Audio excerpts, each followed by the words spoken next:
Hi there. This is Dr. John Whitcomb talking about the question, does COVID virus trigger diabetes? Wait a minute. We've thought that if you're diabetic, you had a higher chance of having COVID, and I'm asking the question the other way around. Interesting conundrum. Here's the evidence that leads to that suggestion.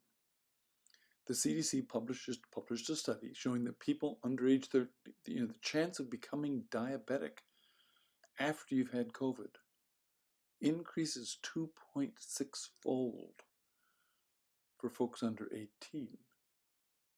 Okay, your chance of having lifetime diabetes goes up 2.6-fold. That's a huge jump. Another way of looking at it, a study in Cell Metabolism showed that if you look at 3,700 people who are sick with COVID, half of them develop high blood sugar while they're sick with the virus.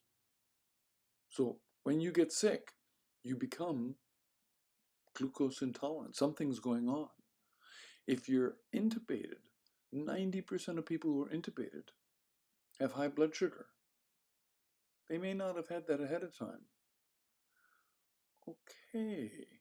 And in fact, if they died, 77% of people who died had high blood sugar. Now, Dr. Lowe, who authored the cell metabolism study, looked at C-peptide, which is a peptide that's also put out when you put out insulin. It was not absent, saying that the insulin production is still there.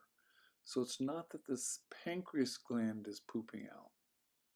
But what they did find is the hormone adiponectin was absent. Extremely low levels. Now, adiponectin is a hormone that comes from fat cells, and it tells other fat cells, basically, take up glucose. When you get overweight, one of the things of being overweight is your adiponectin's low. You can tell you've lost enough weight when your adiponectin starts climbing back up again. All right, that's interesting. When you have COVID, your adiponectin acts like you are obese. So you are acting like somebody who is diabetic. Okay, that's what's going on. It's adiponectin failure. And we now know that the virus can replicate just fine inside of fat cells. It can occupy and activate inside of fat cells. And in fact, can maybe take up long-term residence in the fat cells.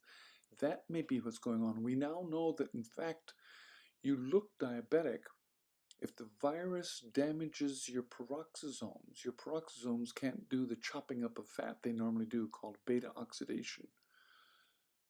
And they start making, instead of having acetyl-CoA that goes into the mitochondria to make energy, they hijack your energy production.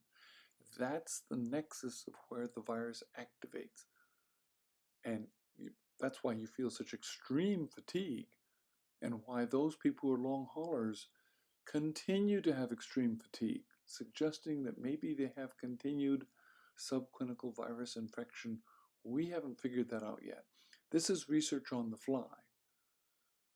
So you're not exactly diabetic in the pancreas sense, you're diabetic in the fat cell sense. It's fat cell failure, low adiponectin. You can get adiponectin drawn, you can check it. You might want to use it on your own sake to find out how much weight you've lost. What will work for me? In my practice, I'm checking adiponectins on people now. I think this is interesting. We're going to be studying this virus for the rest of our careers. The only way to stay ahead of it is to get vaccinated.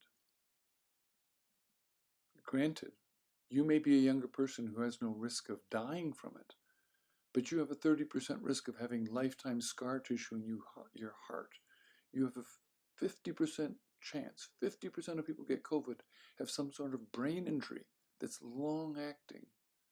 And now we hear about diabetes. We're going to be studying this virus for a long time.